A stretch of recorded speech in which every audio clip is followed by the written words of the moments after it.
So the next paper is ESQ, edible S-squared representation for triangle meshes by Aleardi, Devier, and Rosignac. And Luca Castelli Aleardi will give the talk. Thanks. So this is a joint work with Olivier de Villers and with Jarek Rosignac, and it's done when he was visiting us at LIX this year. So today I'm going to talk about dynamic compact representation for triangle meshes. And I have two goals in my talk. In the first part is to give a short overview of what mesh compression and graph encoding is, challenges and goals. And then to present a very simple idea which allows to improve all existing results in a very easy and fast way. So today I'm going to talk about triangle meshes, which are very common. Probably they are the most common used data structures in computational geometry, which is my research domain.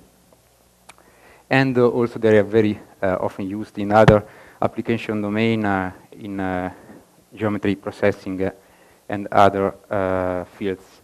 And also they were already used 2 centuries ago by French people, for example, for computing a geodesic measure in France.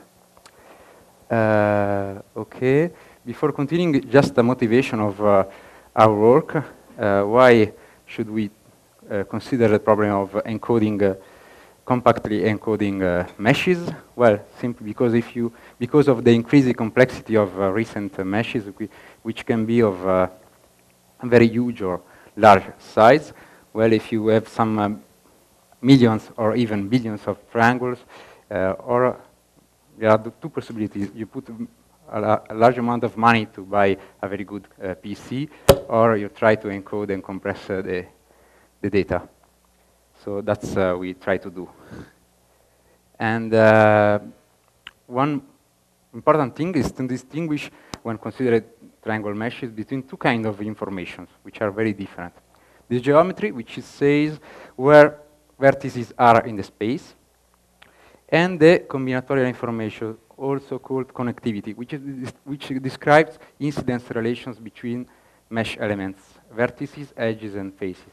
And if you take a look to the amount of information you need to encode the first information, geometry, you see very easily that geometry is not the most important, most expensive part, since you just use some tens of bits per vertex, like unlike combinatorics, where you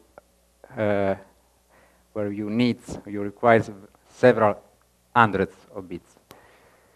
So there are a very huge number of words in mesh compression and graph encodings, and in this field, the only purpose is to compress your mesh as much as possible.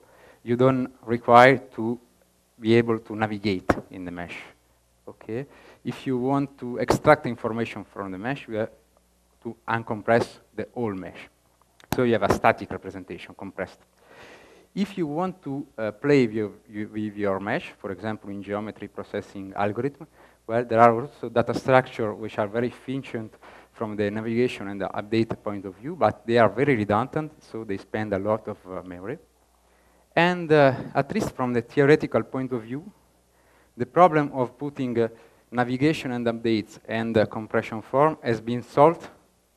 And there are some theoretic works saying that you can compress your mesh into the optimal number of bits, while still supporting in constant time all usual operation. This is a kind of magic trick data structure. Actually, I'm not going into detail. Just to take a very simple example, a warm-up. before continuing. Usually I like to talk with this example because everyone here in computer science knows plane trees. So if you have a tree and you just compress it, you can use the very well-known balanced parenthesis word, whose size is 2n, and this is optimal because of Catalan numbers. So information in theory says that if you use 2n bits to encode such a tree, you get the optimal. If you want to navigate, usual student, for example, implements pointer-based representation. Every node has 3 or less pointers, and in that case, you can navigate easily, but you spend much more space. And if you apply some kind of magic trick on bits, and you decompose recursively your triangulation or your trees into sub-logarithmic pieces, well, you get the two goals at the same time: optimal number of bits and constant time navigation. But as I said before, this is just a kind of theoretical trick, magic trick, and I put just in 2 slides all the rigorous argument that show you that this is possible. But today I'm not going to talk about, don't worry, I'm not going to talk about logarithmic and multi-level representation. Just take a look to this little amusing story that explains why this kind of algorithms are mainly theoretical. So there is a theater play in Paris called, which is by Eugène Ionesco, which explains why how you can very fast implement integer multiplication. And so there is a very young child, 6 years old, preparing his total doctorate, and she can perform addition but not subtraction. And the professor is very astonished because usually they can also perform very fast multiplications. And the reason is that just they store all possible results of all possible such multiplication. But of course, it's mainly theoretical and theater interest. So let's. Oh, okay. So let's talk about real practical data structure. So I mean, for real practical data structure, I mean a representation which which is easy to implement, quite simple, and it works really in practice. It's fast. It allows to, for example, to navigate in the mesh for locating pointing, and it allows also to perform local changes like vertex insertion, removal, and also edge flips or edge collapse, any kind of local change you can imagine. So this is here are a sort of taxonomy of all mesh compression and graph encoding and data structure about triangle meshes. These are just a small subset of all existing works. So here on the left, I put all compression techniques, okay, which we do not allow navigation. Here, I put all the work, theoretical work, allowing navigation and compression. And here, I consider a different kind of compact representation, which are not so compressed like here, but which are very easy, simple to implement, and they work fast in practice. So we are going to consider this kind of work. And so now I'm going to give an overview of our very simple idea and results. Just mention that there are many representation explicit pointer-based for triangle meshes. Many of them, they are very common and used in computational geometry. For example, the triangle-based data structure, which is implemented in CEGRAPI library, or the half-edge data structure, the quad-edge. And all these representation, all these representation allow fast, allow fast navigation and fast updates, but they are very redundant. Mainly, especially compared to recent compact representation, which use much less memory cost. And there are some very general underlying idea to get a compact representation which is fast and simple to implement. One is to perform a permutation of the mesh cells, for example, the edges or the faces. In such a way, you permute, you use a special order of your edges, and you allow to save some memory. Or if you like combinatorics and graph theory, you use some nice and fine characterization of planarity. Actually, these are another very interesting topic, and I think that if you like graph theory and planar graph, I suggest to you to take a look to this nice theorem discovered by Walter Snyder 20 years ago. It's a very deep result in graph theory. But today, I don't use combinatorics. And one other general idea is also to regroup a pair or sets of neighboring cells, for example, faces, in the mesh in order to save some neighboring references. So we put all these ideas together, and then you also push further the limits of this approach, the reordering approach, saying that not only you are allowed to permute faces or edges, but also input points. And doing that, you are able to improve all the existing results in theory and in practice. So this is just a table showing all practical compact data structure compared to the explicit one. So you see that the recent compact data structure are allowed to save a large quantity of memory, in term of, even in terms of number of references per vertex, but they are all static. When you allow permutation, you lose the dynamicity of your mesh. And our main results is to show that if you relax the property of permuting points, you are allowed to permute input points, you are able not only to get a compact data structure very efficient, but also to support all local updates in constant time or almost constant time. Anyway, always better than all previous work.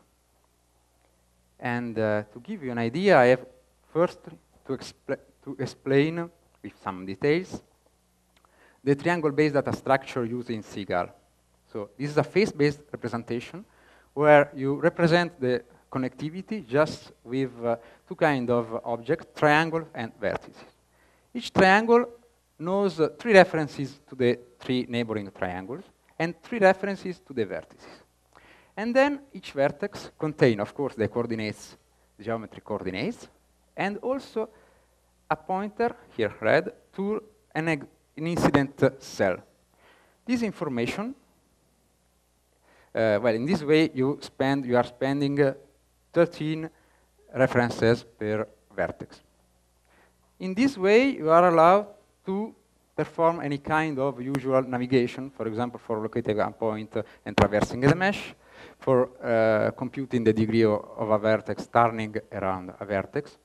And also, you are allowed to compute very easy common local change, like removal and insertion of vertices and edge flip, edge collapse. For example, if you want, you can use this operation to perform some refinement algorithm.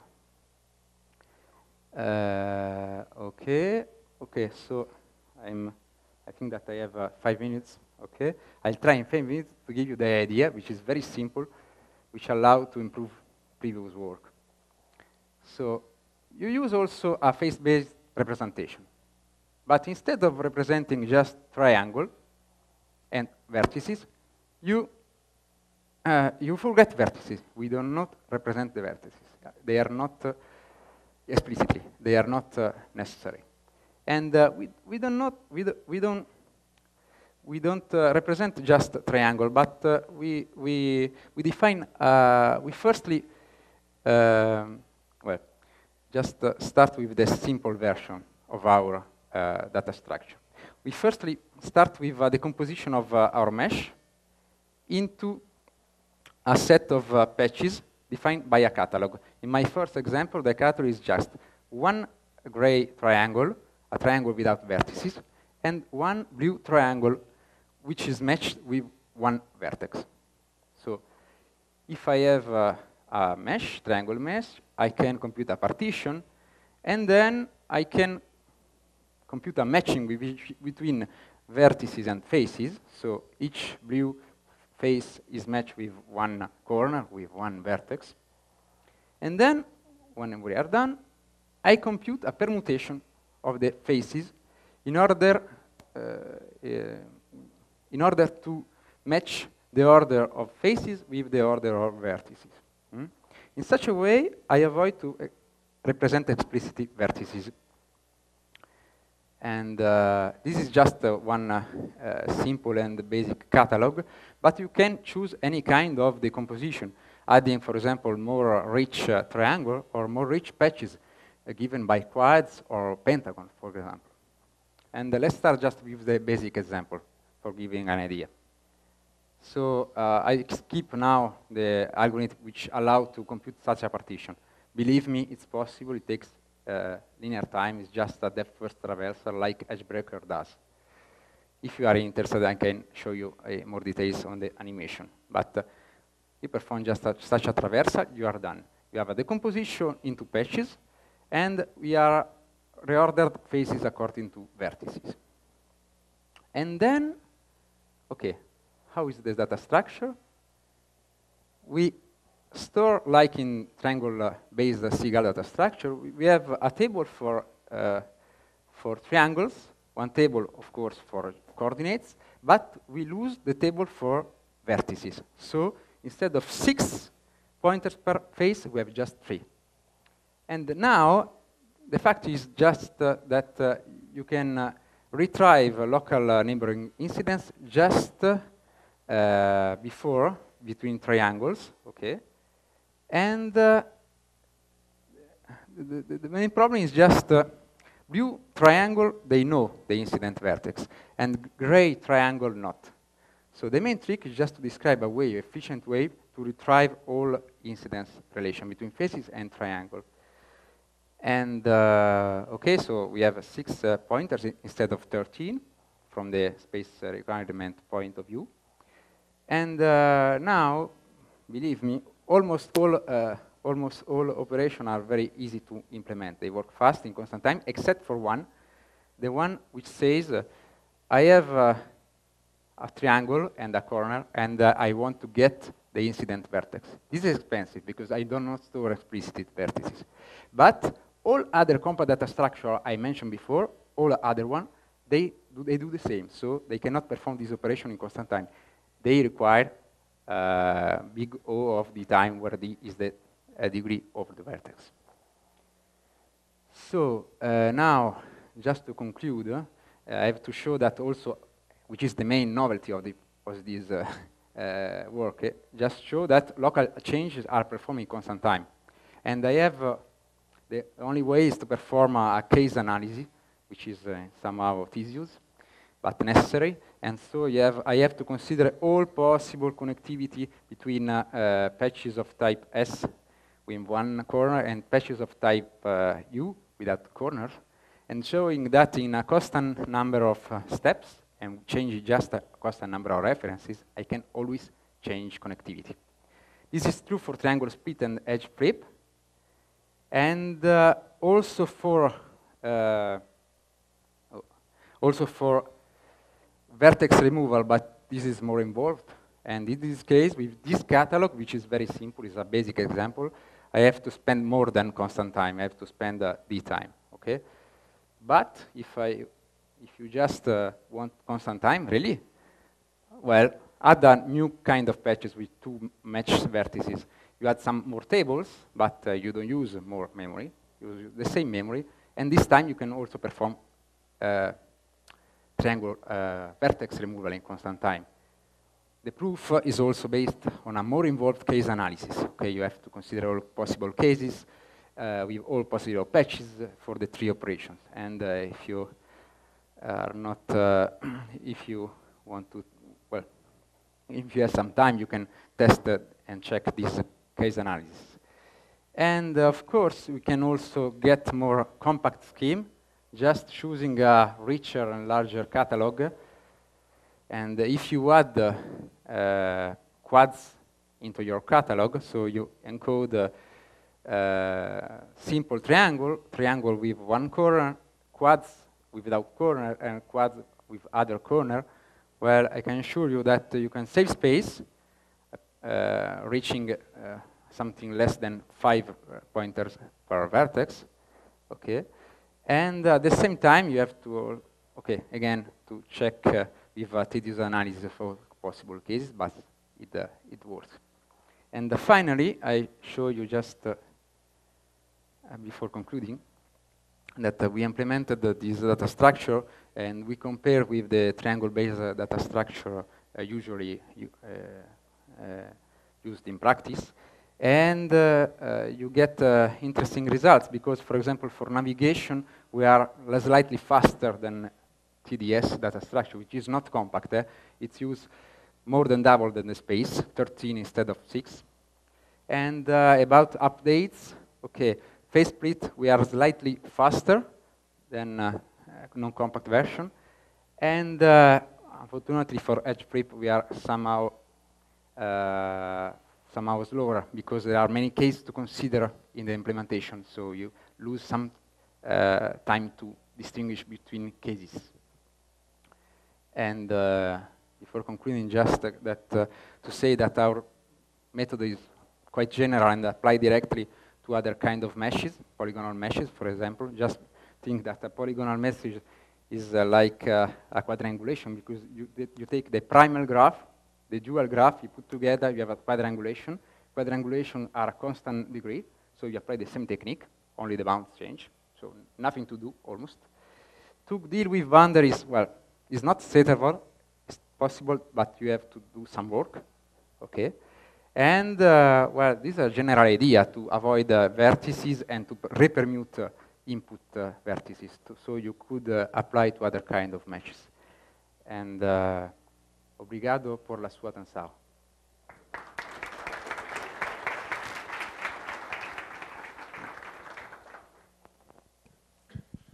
So, questions? Oh, Helio. Congratulations, Lucas.